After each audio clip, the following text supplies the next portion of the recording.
Welcome to another QB Power Hour. Today's topic is liquidity and cash flow. We're going to talk about analyzing it and advising our clients on liquidity and cash flow. Thank you for joining us today. A little quick bit about, we're going to cover a little bit about QuickBooks Power Hour and your host, and we'll talk about the CPE process and ACE. Our topics and learning objectives for today are learn how to analyze liquidity and cash flow with some key ratios, and this might be review for some of you. Excuse me, particularly, if you had some of this in college, if you're an accountant or a CPA, you've probably covered this before, but might be a good refresher for you. Some of you may not have been exposed to some of this very much before, so hopefully it'll help you learn a little bit more about liquidity and cash flow so you can help your clients.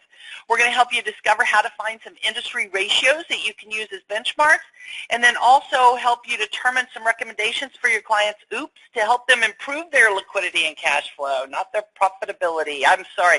I did do a session on profitability a few weeks ago. That was kind of part one of our financial ratios and analysis sessions. We had part one on profitability a few weeks ago. You can find that on the YouTube channel. And then today is the one on liquidity and cash flow. So thank you for joining us. QB Power Hour is a free webinar series. It's about every other Thursday. Sometimes it'll be off a little bit, which I need to point out to you. The June 8th is scaling new heights that week. Hector and I will both be in Orlando, and I'm traveling home that day. He is enjoying Disney with his family and everything. So June 8th is going to be canceled, and we're moving it to June 15th. So make sure that you note the change in dates. So on May 25th, we have an upcoming episode with T-Sheets. They have a new integration with QuickBooks Online, and I can't wait for you all to see it. Hector's going to take the lead on that one, and I'll try to join in. Then on June 15th, I will be traveling, so Hector is going to cover customizing reports in QuickBooks Desktop and Excel. It's going to be an ACE session. Remember, Hector and I are trying to do an ACE-approved webinar every single month. So stay with us for QB Power Hour. Remember, they're always free, thanks to our sponsors and great people helping to make that available for you. So make sure, again, that you change the dates on your calendar. But on QuickBooks Power Hour, we always talk about a variety of topics, including tips, tricks, and advanced insights. Sometimes it's desktop, sometimes it's online, sometimes it's both of them in the same webinar. We'll do a little bit of both. And then a lot of times we'll have some special guests with some third-party apps on like T-Sheets or Arrow Workflow or HubDoc, practice management topics, value pricing topics, so a variety of different topics that would be helpful to accountants and bookkeepers and pro advisors like you all. All right, so first of all, we do want to thank our platinum sponsor, #1 rated app at apps.com, and that is T-Sheets. We absolutely love T-Sheets. They make time tracking and scheduling a breeze, and they help us to help us and our small business clients operate more efficiently. Remember, you can sign up for your free ProAdvisor account. Just go to tsheets.com. Remember, they're joining us May 25th, so you'll want to listen to that. And then we also welcome our platinum sponsor, Arrow Workflow. Ed is one of the greatest workflow managers for accounting professionals. We had Laura Redmond on last QB Power Hour showing us how amazing their workflow manager is. I hope you had a chance to see that. If not, it's in the archives. Remember, Arrow Workflow is created by accountants. They are the ones that understand the pains that we deal with, and they've created this wonderful app to help manage your tasks and your workflow, and they have those wonderful templates with the details of everything that needs to be done for your progress on certain tasks and stuff. So give it a check out at arrowworkflow.com. We also want to thank our silver sponsor, HubDoc. It is an amazing app that will auto-fetch your key financial documents, including bank statements, and have them sitting there ready for you so you can say goodbye to chasing your client documents. Just go to hubdoc.com. All right, a little bit about us. My name is Michelle Long, and yes, I do have my battery plugged in. You guys are kind of concerned about that. It is plugged in and charging. So my name is Michelle Long. I'm the owner of Long for Success. I've had my own practice for a long time now, but over the past 10 years, gosh, I can't believe it. This fall is going to be 10 years that I've been training for Intuit. I first started teaching QuickBooks locally in 1999, so I just love QuickBooks, and I really focus and specialize on QuickBooks consulting and training. I'm the author of 5 different books. Check them out on Amazon. Check out those LinkedIn groups and Facebook groups that we have. That's a great place to interact with Hector and I and your peers when you have additional questions about things. Go out to those groups and join us out there to ask questions and continue the discussion out there. Hector, you want to introduce yourself? Hi, everyone. My name is Hector Garcia. I'm a CPA. I work and live out of Miami, Florida. I teach QuickBooks in my own classroom, member of the Intuit Trainer Writer Network, just like Michelle, and we do end up doing some trainings together. And I call myself an expert on all things QuickBooks, Excel, data import, and some integrated applications. My email's on the screen. I'm typically pretty good at answering emails. Just give me a couple of days. And there is my Twitter handle. I'm glad to be here with Michelle today. Hector, you and your tweeter. It's not Twitter, it's Twitter. I was teasing you about that in Long Island this week. Love you, Hector. All right, so Hector, do you want to go ahead and do the CPE process as well? Sure. This webinar is both CPE and ACE approved. So if you're an advanced QuickBooks Pro advisor, you will get one ACE credit as well as CPE credit for CPAs. To get the credit, you must attend the webinar live. So if you're watching the recording in YouTube or whatever later on, that doesn't count. You have to be logged in for at least 50 minutes, and we will ask a total of 4 polling questions, and you have to answer at least 3. Just answer all 4. That would be a lot easier. And the CPE certificates take between 2 and 3 weeks. Some cases it's taken 4 weeks. I apologize for that during tax season, but you will get it via email. And that's it. All right, very good. Thank you, Hector. Just real quickly, some upcoming events. Remember, you can go to qbtrainingevents.com. Intuit provides free training for accountants and bookkeepers who are working with lots of clients to help us to serve our clients better. There's webinars, there's in-person training, as well as VCon, a virtual conference that goes on every single week, including next week.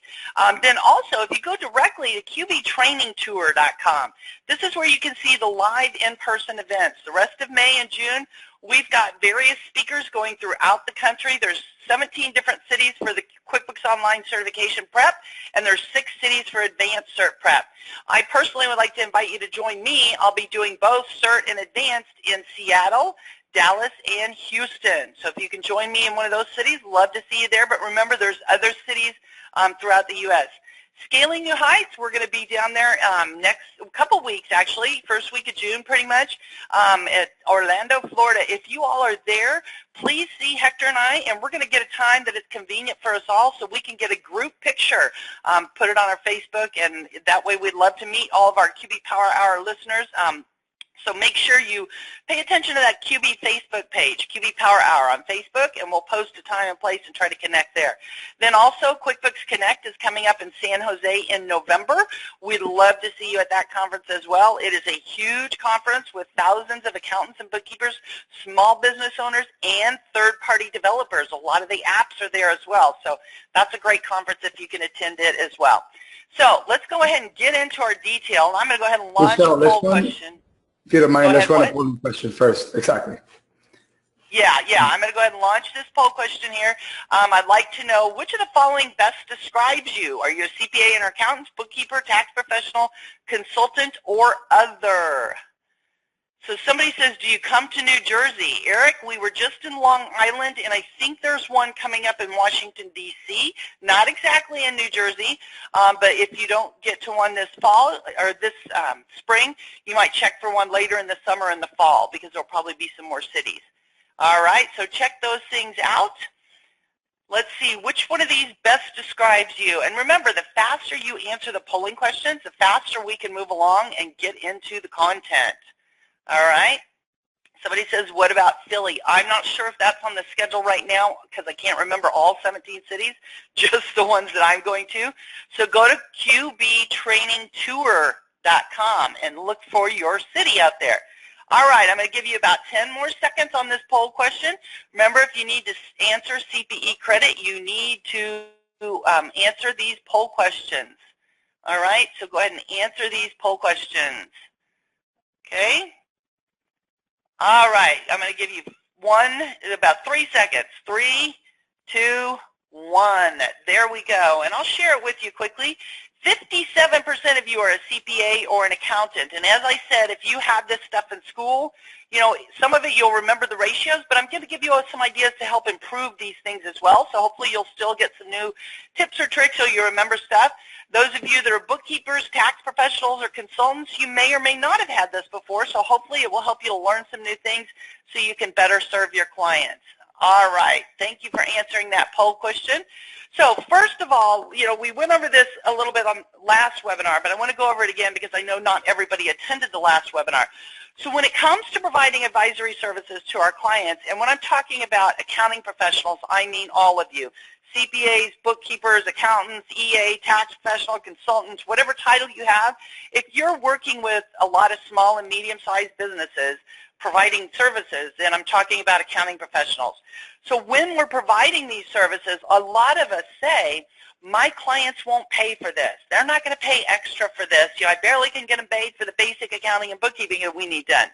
So a lot of accounting professionals are moving towards value pricing, because the tools that we have today, for example, with QuickBooks Online, where we're working in the cloud, we're downloading transactions from the banks and the credit cards, and we're setting up bank rules to process probably 80% of those transactions, it's taking us a fraction of the time to get things done compared to what it used to.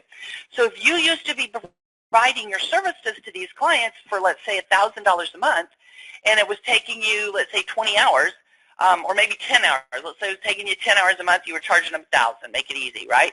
So now, when you implement QuickBooks Online and some of these tools that I just talked about, like the bank rules with downloaded transactions and everything, now it may only take you, like, let's say, 2 hours a month, maybe 3 for a harder client.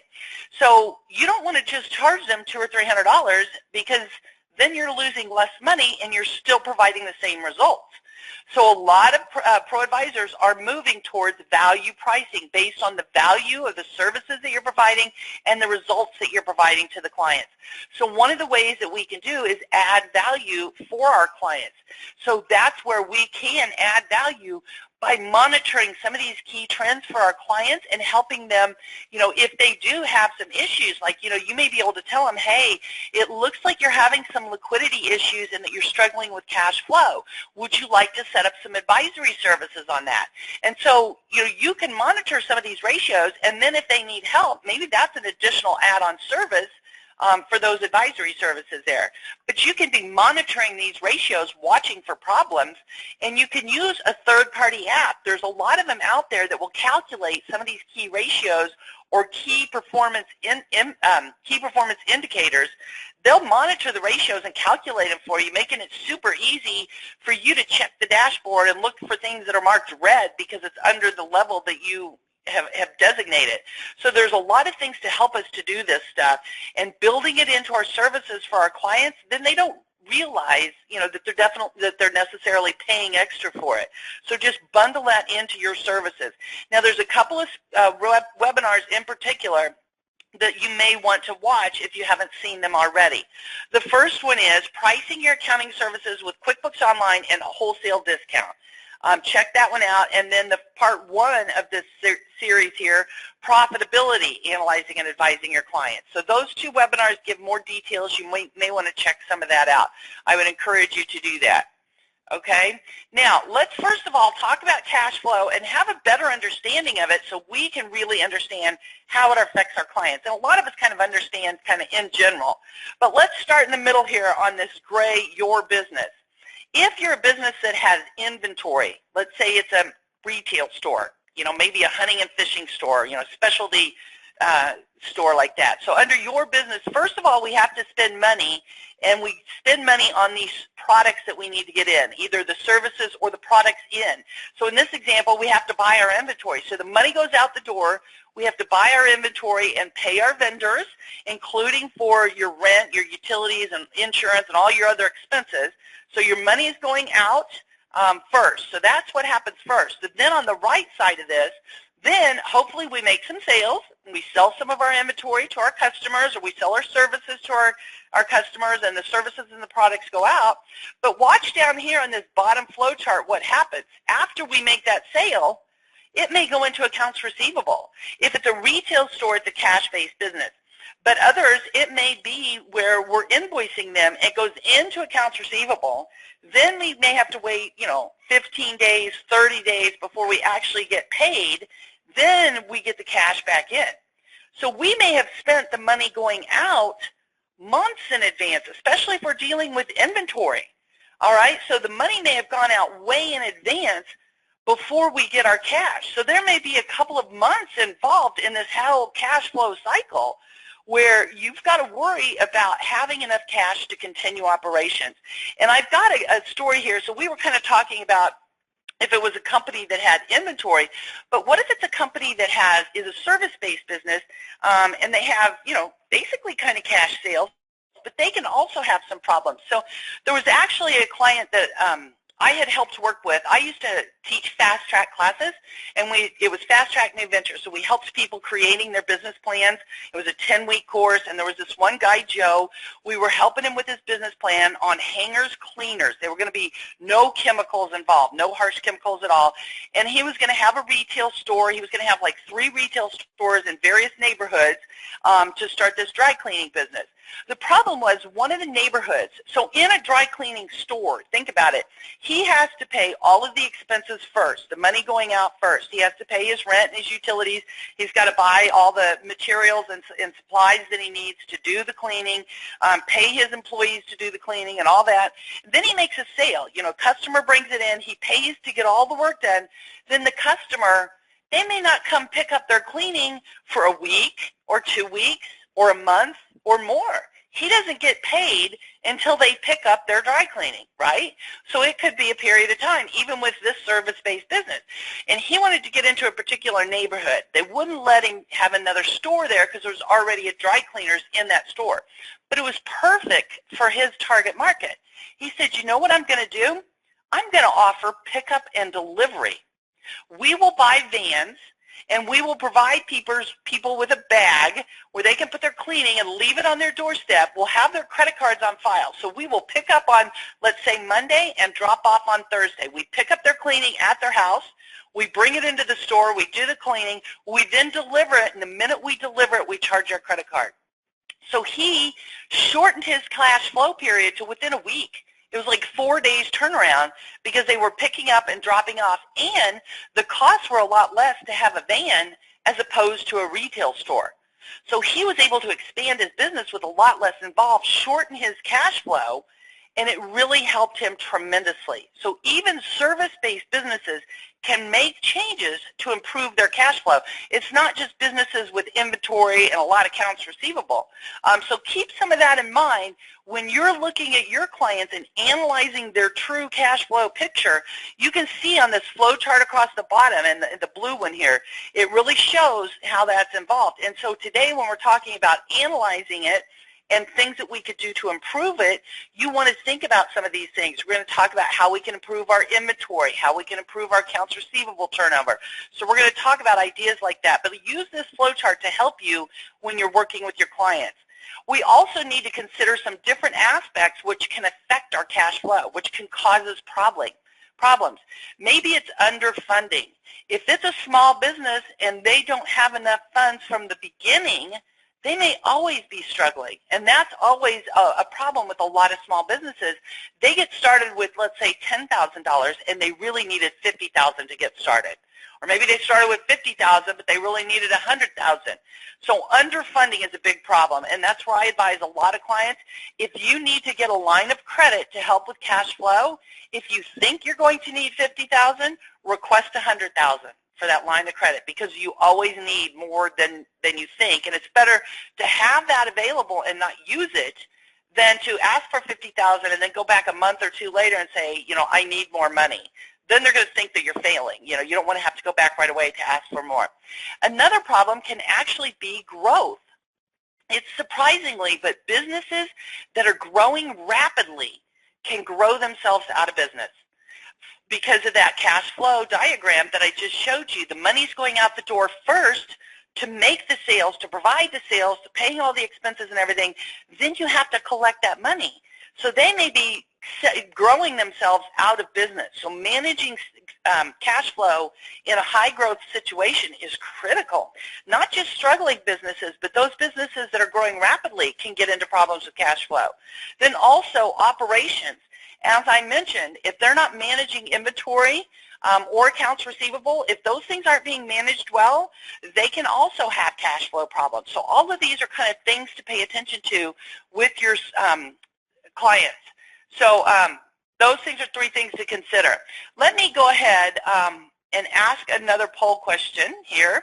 Do you currently provide any advisory services? And Diane shared with us, one of my clients said he didn't want to grow broke. And that's a very cute saying. I agree with you there. And then another comment is the pickup and delivery idea was also a great customer benefit. Great idea. I always tell clients it has to work on paper first.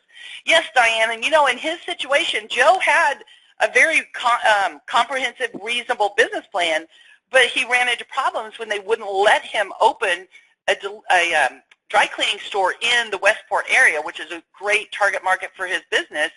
So he changed his business plan, and that's where, you know, I think having that flexibility and the ability to recognize that you need to make a change, you know, just because you create a 3-year business plan doesn't mean you have to stick to it.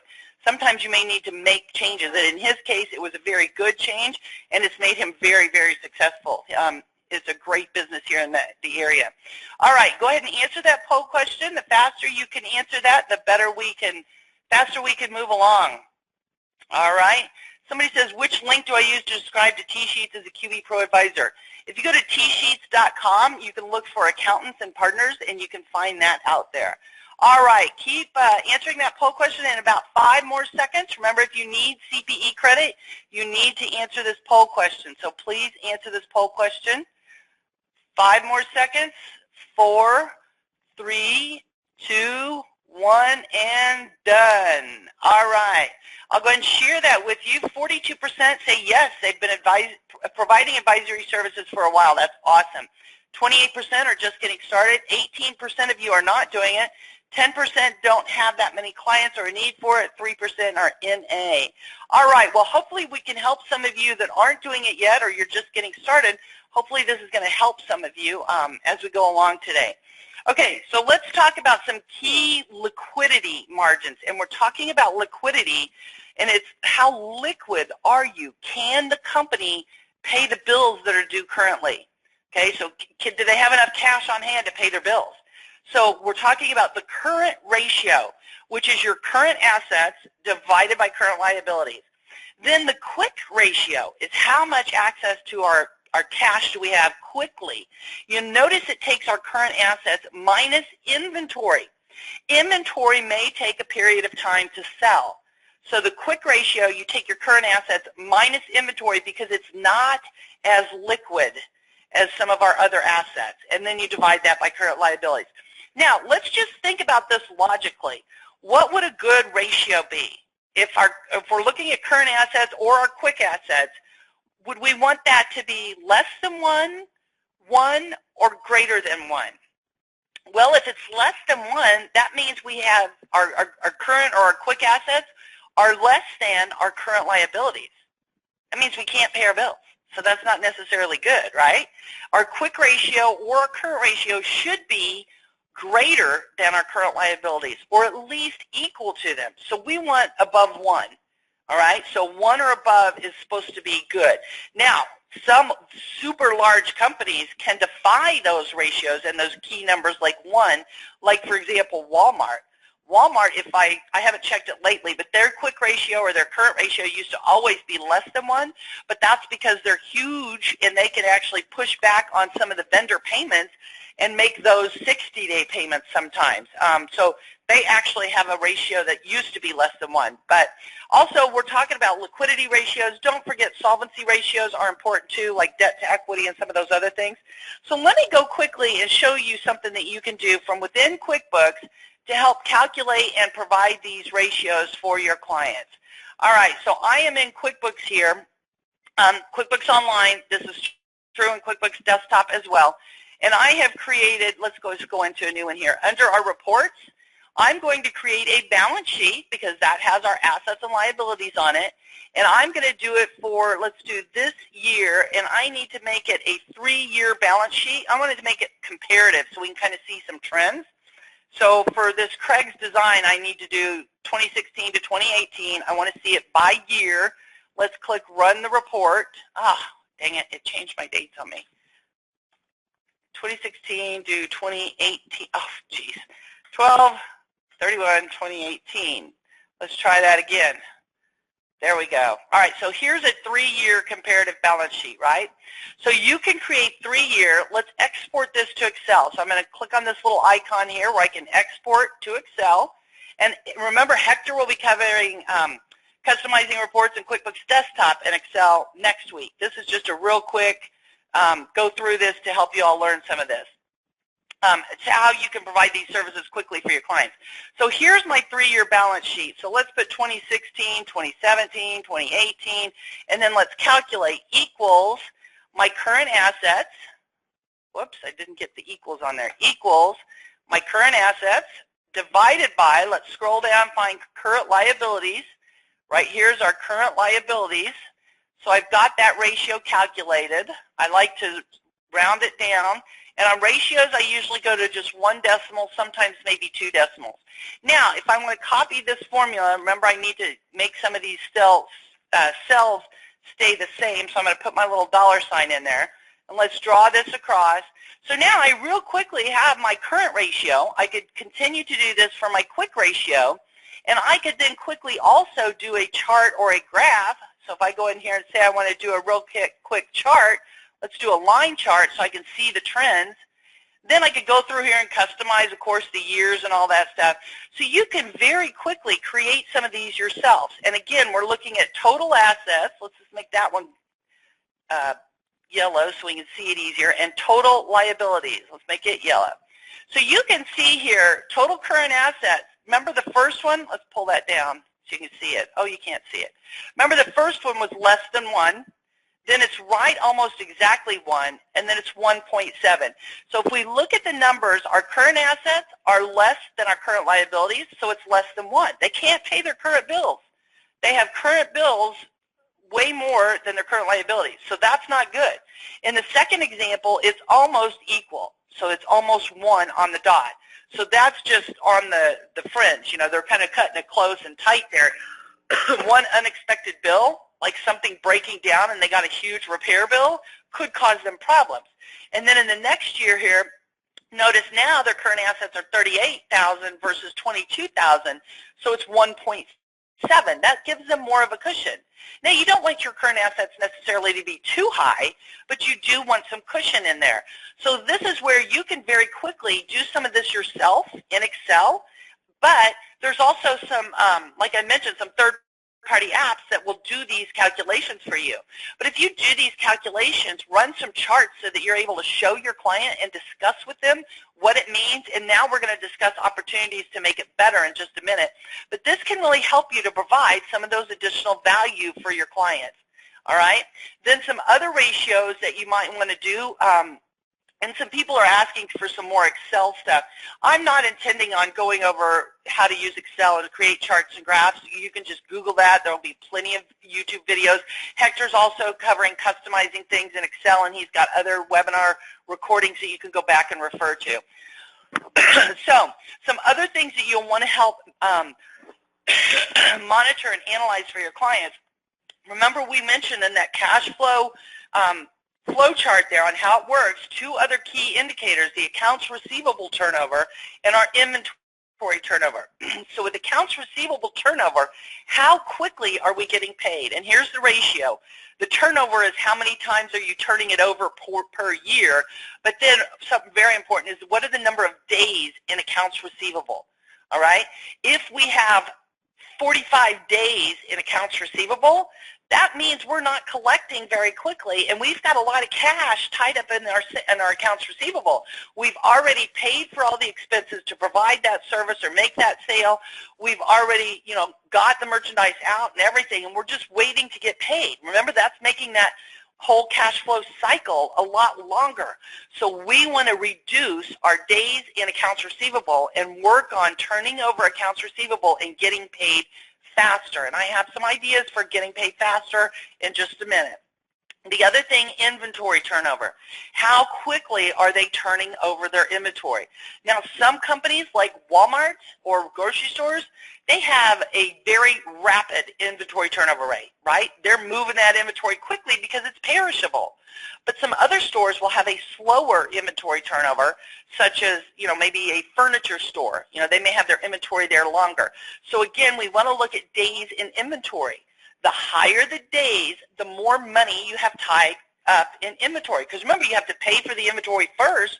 The longer it sits in your store before you sell it, and then before you collect it, dealing with the AR turnover and days in receivables, the days in inventory is huge. And I once had a client that said, I was looking at his inventory, and I was saying, Mitch, he had a specialty sporting goods store. So he had, hunting tackle, fishing tackle, various sporting good things. And there's one thing in particular that he had there for like a year or two, because I walked through the store and I just did the dust test. If there's lots of dust on it, it's been sitting there for a while, without doing a lot of in-depth analysis. Just walking through the store, you could tell it had been there a long time. And I was like, Mitch, you really need to mark this down and sell it. But we're the only one in town that carries that. And I was like, no wonder. Nobody wants to buy it, right? If nobody's buying it, why are you carrying it? You have to sell what your customers want to buy. So help your customers with the receivable turnover and with the days in inventory, the inventory turnover. And these, again, are ratios that you can calculate using Excel. You can create those charts in Excel to monitor the trends and everything. Or you could use a third-party app, like I mentioned, Finagraph or others out there that will calculate these and allow you to monitor them at a glance. So it's going to save you a lot of time. All right, so how can we help our clients to improve some of these things? And let me go ahead and answer or ask you another poll question here. Okay, what is the most common advisory type of question you get for your clients, or what do you think they need help with? What is a common question you hear from them, or what is it that you need help with? Okay, what is it you need help with? All right. So somebody's asking about the accounts receivable turnover. I have a tough time with this number since it can fluctuate so much with clients. And they're saying, do you ever take beginning balance plus the ending balance divided by 2? That is a great idea, Kathy, to use the average accounts receivable, an average inventory. So if you're wanting to calculate the ratio for the first quarter or for the year, yes, do an average of beginning and ending for receivables and inventory. You can do an average of that. And Kristen's saying Fathom is awesome for this. You're right, it is, Kristen. And you know what? Doesn't Fathom give us a free account for ourselves? I believe as pro advisors, Fathom will give us a free account. So that is a great one for doing some of these things as well. Okay. Many clients had to turn to using their credit cards to purchase inventory because the vendors won't extend credit. Okay, so Janice, that is a challenge of small businesses when they're first getting started. And credit cards, I would recommend instead they try to get a line of credit with the bank. A local bank is going to be easier than these huge national banks, a lot of times anyway. Local banks may be more friendly to small local businesses. But what I would suggest, Janice, is if they won't get any credit from their vendors for the first 3 months maybe, then go back to the vendors and try to renegotiate your terms. And we're going to talk about some of that here in just a minute. All right, so 5 more seconds on this poll question. 5, 4, 3, 2, 1, and close. All right, 35%, why am I not profitable? And I will refer you to that previous webinar that I did. The recording is on my YouTube channel, Michelle Long CPA on YouTube. You can watch that. Can you help me figure out why my expenses are so high? Again, check out that recording on YouTube. And again, on 19% instead of profitability, can you help me improve cash flow? 4% need help with inventory. 19% said none of the above or other. All right, thank you for answering that poll question. All right, so how can we help our clients improve their cash flow? How can we talk about sales and accounts receivable? First of all, invoice promptly. You'd be surprised how many small businesses don't do that because they're so busy making the sale, providing the service. They may not have a bookkeeper, or they may want to do it themselves, but they're not getting it out promptly. So invoice promptly and then email those invoices. And I also recommend implementing QuickBooks payments. If you're emailing the invoice, you're cutting down printing and postage. You know, you don't have to do that, and the client gets it faster, so you're likely to get paid faster. And if you've implemented QuickBooks payments, then the clients can click the link and pay online. So I love that. And again, this is great ways to reduce that cash flow cycle so that you're getting paid quicker. So on some jobs, if it's a larger job, if the job's going to take longer, maybe it's 2 weeks or a month or more, implement deposits or retainers. And we as accounting professionals should be doing that, especially if you got a big cleanup job. Get paid part of the job up front. And then as the job progresses, or as the work or the services are performed, continue to invoice throughout the job. Don't wait until the end of the job to get paid in full, right? It's easier on the client's cash flow because they're making smaller payments more frequently, and it's easier on you on your cash flow as well. And then a lot of times people will say 30-day terms, but there's been some studies done that show you actually get a lot faster if you give them terms of 14 days. It's also, you don't want to do due on receipt, because then they're like, oh, well, you know, it's kind of late already because I haven't paid it. There's no real kind of due date in here. I'll just pay it in a few days, and then they forget about it. Same thing with 30 days. Oh, I can pay it later, and then they forget about it. If you've got terms of net 14, it actually proves you get paid faster. So those are good terms to use. Also, especially in QuickBooks Online, if you click on the money bar on overdue invoices, let me just show you this real quickly. If you go into your customer center and you click on the money bar for overdue invoices, because I love this feature. It's great. Come on, my internet's a little slow. Click on the overdue invoices. Click to select all of them. Batch, email your customers that are overdue. At a glance, or 2 or 3 clicks, you can email those overdue invoices. So I absolutely love that. So I think that's great to batch email those. Also, you can set it up to automatically email a collections report. Again, in QuickBooks Online, you can go in and customize reports. Let's just go in and look under My Custom Reports, and we've covered this in previous webinars, so I'm not going over it right now. Let me go into Larry's Landscaping. I'm sure there's custom reports out there. So let me get into Larry's, and under My Custom Reports, come on, My Custom Reports. So see where we've got some reports out here? I don't see a collections report set up, but let's just pretend that this is a collections report. You can come over here and edit it, and you can set the email schedule. So you could go through and send the collections report to your client every week, and maybe on a Tuesday, because Mondays are too crazy. So you can set that report to automatically email to your client every week the collections report, so you don't have to do anything. It will automatically email that report to your client. They don't even have to log into QuickBooks, because they're going to get the report in their email, and they could say, oh, these invoices I need to call and follow up to get them paid. So that's going to help as well. Then finally, consider a third-party app. There's several apps. If you go to apps.com and look for invoicing apps, but Invoice Sherpa is an amazing one, because you can set it up to automatically, instead of you going in to batch email those overdue invoices, it can automatically send a follow-up email on a certain date, certain schedule, and things like that. The Dunning reports and stuff, it will do a lot of that automatically for you. If you got clients with a lot of invoices that you need to deal with accounts receivable, I definitely recommend Invoice Sherpa or some other third-party apps for you. So those are all some things when it's dealing with accounts receivable. Somebody's asking, does Invoice Sherpa only work with QBO? I think it works with desktop as well, but I can't remember for sure. So you'd have to go check that out there. YouTube is Michelle Long CPA, because there's lots of Michelle Longs out there. So on YouTube, go to Michelle Long CPA. Also, if you go to my website, longforsuccess.com, you'll find the link to it there. You can click on the link, get there.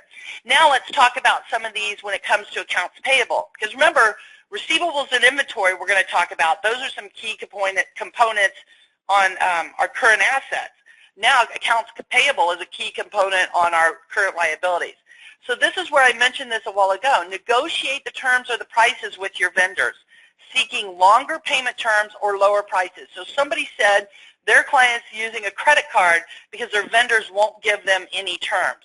So once they've been in business for 3 months and they've been paying everything, they've been reordering, and so, the vendor says, yeah, look, they've been consistently ordering things, they've been doing pretty good.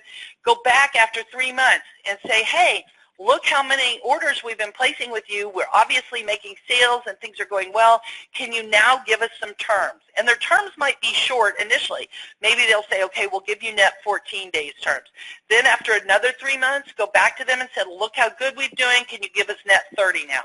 So keep trying to negotiate those terms. And the more the business is growing, and look, we're reordering more frequently and now can you give us some lower prices?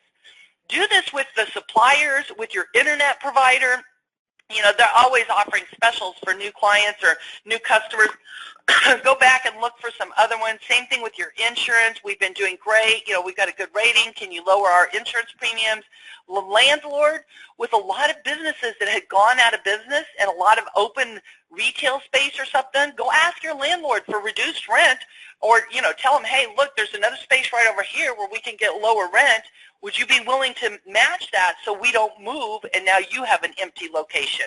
So go back and try to renegotiate those terms with the vendors and the suppliers on a regular basis. And that's something that we can help our clients to do, some of those things. Monitor those due dates on accounts payable. You don't want late payment fees, right? So if you have a problem with paying the bills, ask to make payment. So instead of just not paying a bill because you don't have enough money, call the vendor, tell them, we apologize, cash flow is short this month. We would like to send you a payment of X amount and in 2 weeks pay you this amount or whatever. Contact the vendor instead of just not paying it, all right? That's always the best practice. Then also, if a discount is offered, if they're going to give you a 2% discount to pay it in 10 days, if cash flow will allow it, do that. You can't get 2% interest or 2%, very often. So if they're going to give you a discount to pay it quickly, if the cash flow will allow you to do that, then you should do that. So those are some things that are going to help on accounts payable.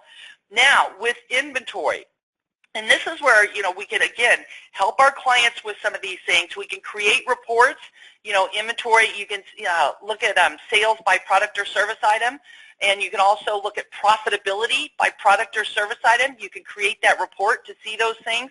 Let me just show you that real quickly so that you know how to do that, because that's important. So under reports, if I go under, let's create a P&L. I don't want by month, just a P&L. I've got my P&L here, and let's just say we want to do it for this year.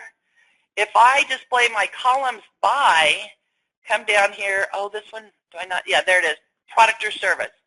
So if you've set it up to have your product or service items, run the report, if you use product or service items when you're selling things, obviously, but then when you pay for things as well, you can see, here's my product or service items going across the top.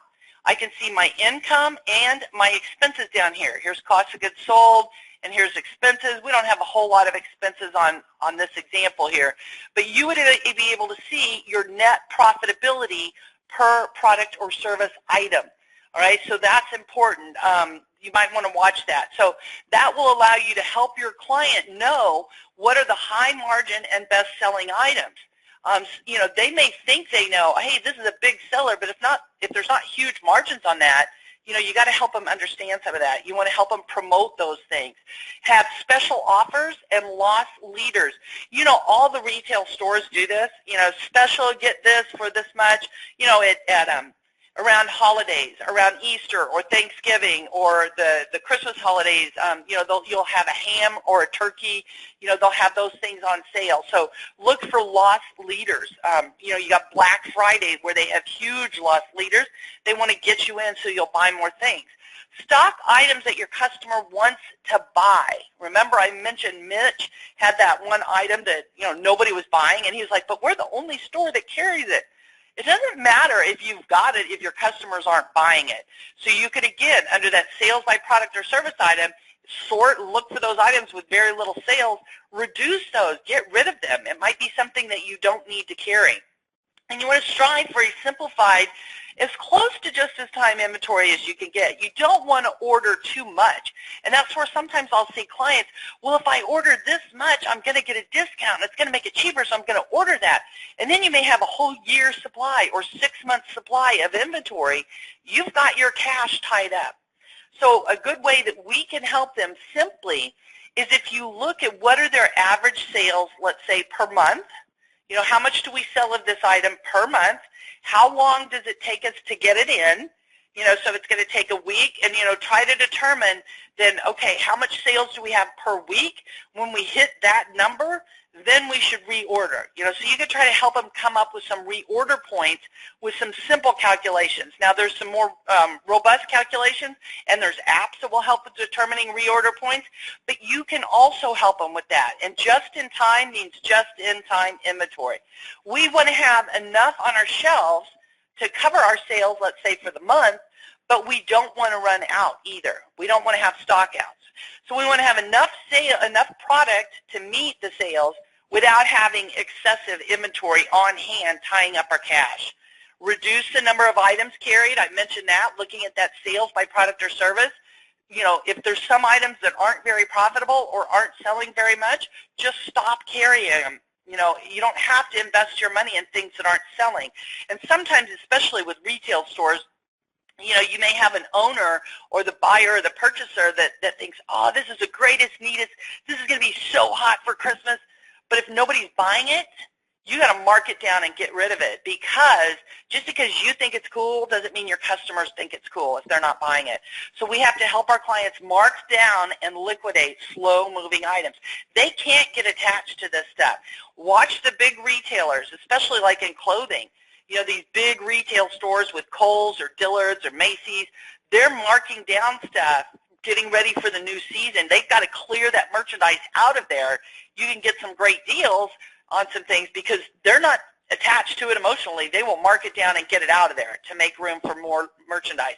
We have to help our clients adopt some of the principles that these larger companies use as well. Mark it down, get it out of there. So you get your cash back, right? When it's sitting on your shelf, that's cash in inventory. You can just look at your inventory. That's your cash tied up in inventory, right? So we need to remove it so we can get that turned into cash and make more sales, okay? All right. So now the other thing, and then we'll have time for some questions and things like that. The other thing that I want to make sure is, you know, what is a good industry average? What should their accounts receivable turnover be? What should their inventory turnover be? What should their current ratio be? You know, what is normal? And like I said, in some industries, like with grocery stores, Walmart, things like that, they have huge turnover, right? Their turnover is very rapidly. So their turnover ratio for inventory is going to be a lot higher than it would be, let's say, for a furniture store or, you know, maybe a car. You know, I don't know the car dealers. They do seem turnover pretty well. But anyway, different industries will have different inventory turnover ratios. Same thing with accounts receivable ratios.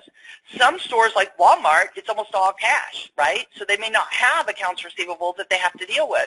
Other stores, especially business to business, they may have accounts receivable turnover. So, you know, what is theirs? And then also those current ratios.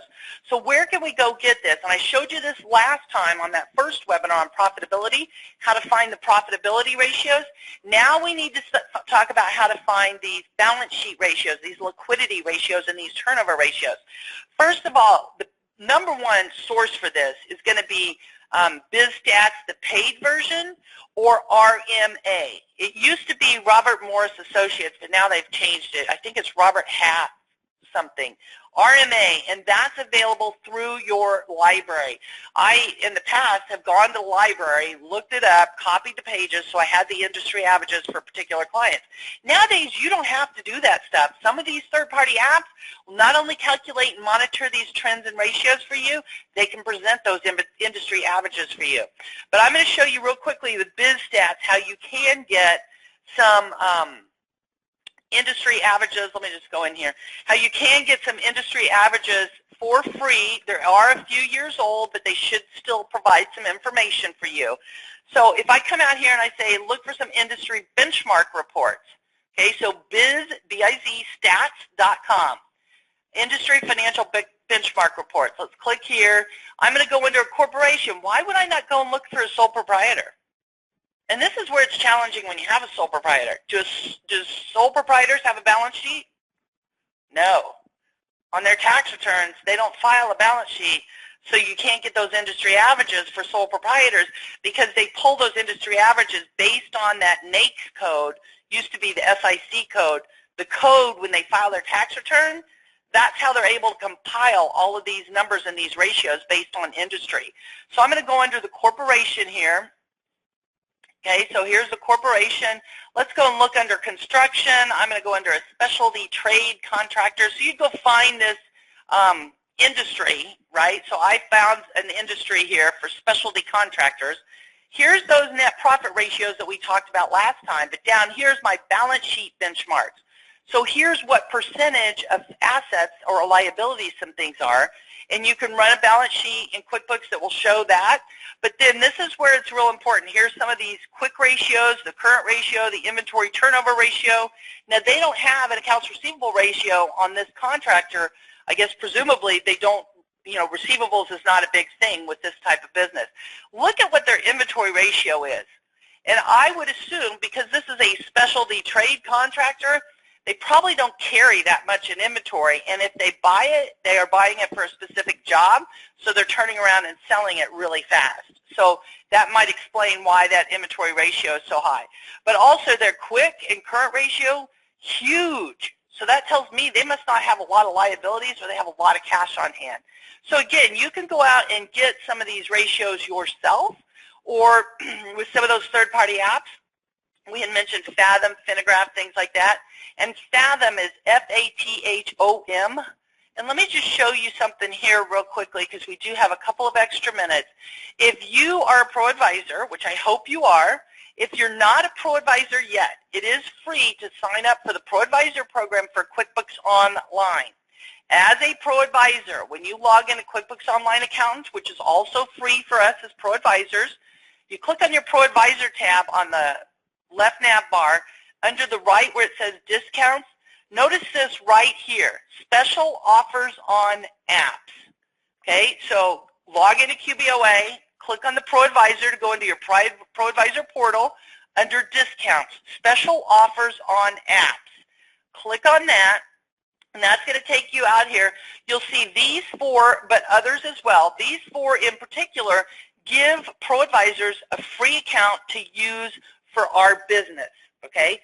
Fathom is the one I've been mentioning, insightful reporting to help visually answer critical questions about business performance.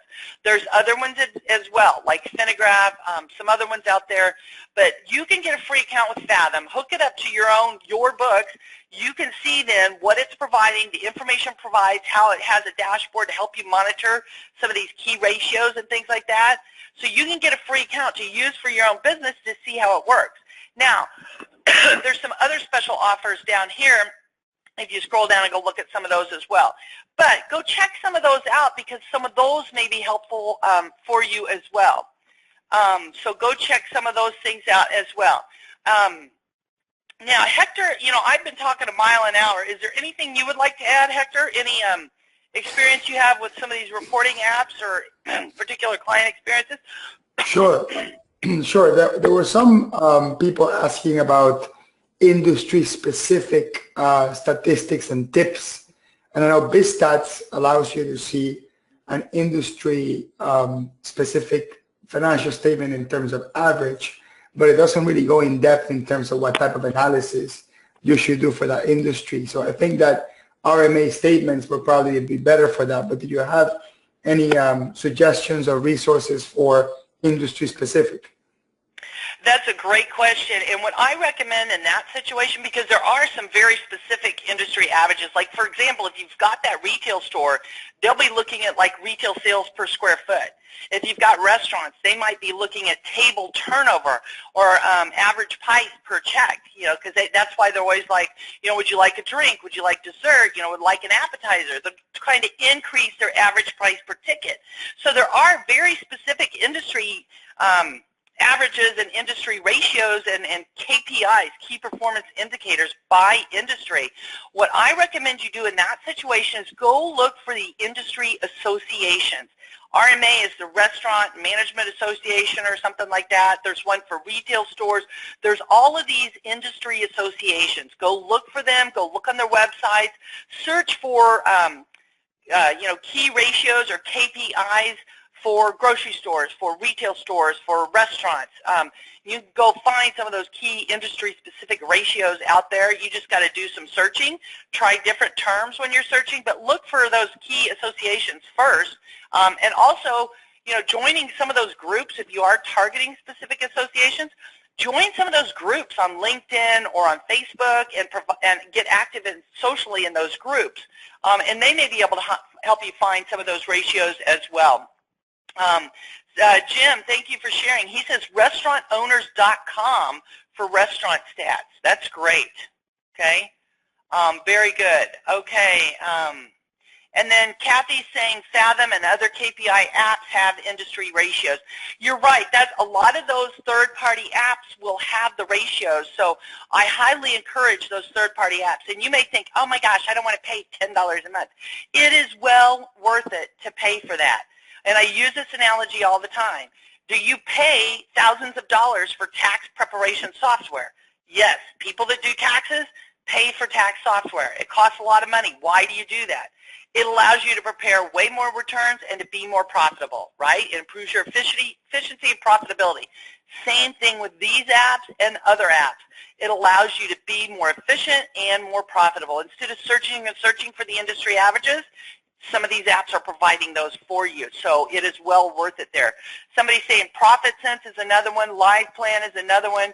Yes, there's a lot of different ones out there, so I encourage you to check those out as well. All right, I will answer some additional questions here in just a minute, but I wanted to remind you the next QB Power Hour, May 25th, Hector's going to lead that with T-Sheets. We're going to talk about the new integration with QuickBooks Online. T-Sheets has integrated now. It's really cool and awesome. I'd love for you to join us to see that because it's amazing. Hector's going to be leading that one. I am going to be out of the country on a family vacation that I can't wait for. Yay! I leave Saturday. Anyway, so then on June 8th, remember, that one is moved to June 15th. We are not doing a QB Power Hour on a regularly scheduled June 8th. It is going to be moved back a week to June 15th. Hector's going to do an ACE session on customizing reports in QuickBooks Desktop and Excel. So make sure you change your calendar and don't miss that one as well. We'd love to have you join us for those, okay? Again, and I'm getting to the last poll question in just a second. We really want to thank our platinum sponsors, T-Sheets and Arrow. Without our sponsors, we couldn't be doing all these ACE-approved webinars for free for you all, because Hector and I spend time developing the content and doing all that. They're making this free for you all. So make sure you thank our sponsors. Tell them, you're a QB Power Hour listener and that you appreciate them being our sponsors and everything. And don't forget HubDoc, our silver sponsor as well. Again, join us in these groups. This is a great place to continue the conversation. There were hundreds and hundreds of you on this webinar today, and I know a lot of your questions didn't get answered. Go to the LinkedIn group if you prefer LinkedIn, or go to the Facebook group. Post your questions out there. We'd love to continue the conversation and have you all discussing and conversing with each other, okay? Hector, how did the last poll question, oh, crapola. Hector, never mind. Just 1 second, people. Do you ever get click happy? Do you ever get click happy? I just got click happy, Hector, and I started it and closed it with all at once. Hector, can you create a new poll for me real quickly? I'm doing it now. Okay. Thank you, Hector. I got click happy, and I clicked launch it and share it in a row, and so unfortunately I closed that. So Hector's going to do another one for me real quickly. There it is. So sorry about that. Thank you, Hector. Hector saves the day again. That's why I love you, Hector. All right, so thank you for doing that. Hector, were there some other questions that you wanted to answer or talk about? He's muted. All right, those of you that have to drop off at the top of the hour, thank you so much for joining me today. I really, really appreciate it. Those of you that can stay around for another 5 or 10 minutes, Hector and I might hang around and answer a few more questions that you have. So go ahead and answer that poll question. If you can stick around for a couple minutes, that would be great. Otherwise, see you soon. Hector. Yeah, sorry, I was muted. Yeah, that's it. Thank you, everyone. Just answer the last polling question. As a reminder, you need to have at least 3 out of the 4 answered in order to get your CPE certificate. Thank you very much, and I'll see you guys next week on the T-Sheets episode. Right. Thank you. Very good. Thank you, Hector. All right, and we had a lot of these. And Don Bobbitt is saying the RMA thing. I don't think it's Robert Half, is it? I'm not sure. The name has changed on that. But anyway, you can check those ratios out. But instead of spending time going to the library, looking those things up, I did that in the old day before we had all these third-party apps. Now we have these things available to us quick and easy with these third-party apps.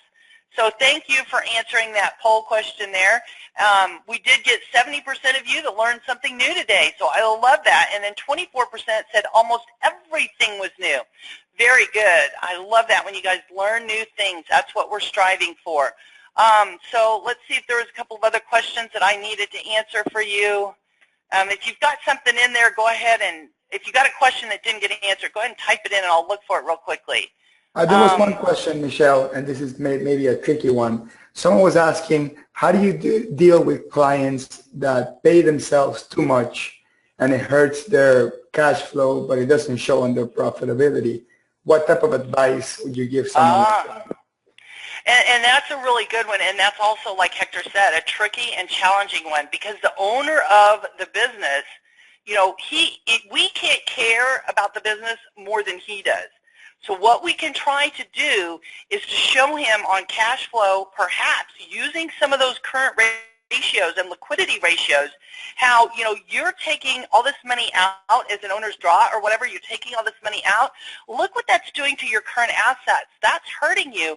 Notice how close you are to being able to cover your current liabilities.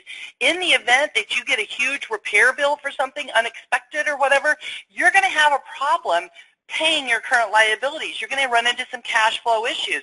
Now, the owner of the company may say, you know what, that's okay, because on my personal account I have $50,000 in savings. I can put the money back in whenever I need to. So, you can at least have that conversation, but instead of coming off as judgmental, like you're taking too much money out of this business, that might kind of be offensive to him.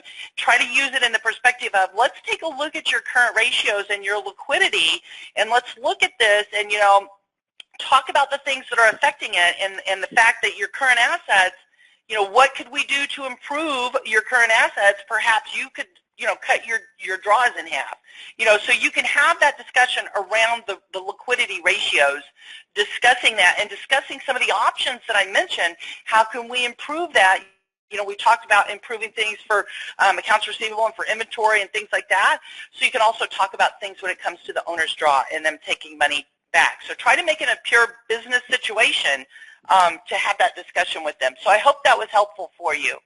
That was a good question. All right, I don't see any others. And then this is a good one. Jim says, run the cash flow statement and discuss cash flow from operations with the owner.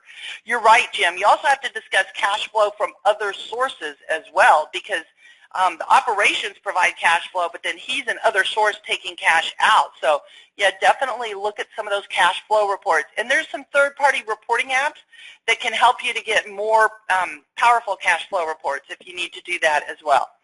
So, all right. Yeah, and somebody says, I tell them they are paying themselves too much. It is what it is. Kathy, you're right. And sometimes with certain clients, we do have to be blunt with them. Almost hit them upside the head, right? Okay. What is your suggestion for a fast-growing business? Linda, if they've got a fast-growing business, first of all, I definitely would recommend they go get a line of credit and look at the local banks, because a lot of times your local banks work with local businesses easier than some of the larger national banks. So get a line of credit. Also, make sure that sometimes they control the growth. If they're getting orders rapidly and things like that, sometimes they may need to tell people, look, we're going to put your order kind of on hold, and instead of getting it in 30 days, you're going to be able to get it in 60 days. Is that okay? Because they may have to ramp up production or ramp up their employees to deliver their services or whatever. So dealing with the client or the customer expectations is going to be very important, and sometimes they may need to say no. If they can't get it done on time and without running themselves out of business, sometimes they may have to say no, especially if they can't get that line of credit. So it is a very tricky situation when they're growing rapidly. All right, well, thank you all for hanging around with me for a few minutes. I really appreciate that. Again, see you guys on some of the social groups out there. I'd love to see you out there. I hope everybody has a great day and a great weekend as well. Bye. Thanks, everybody, for joining us. Bye.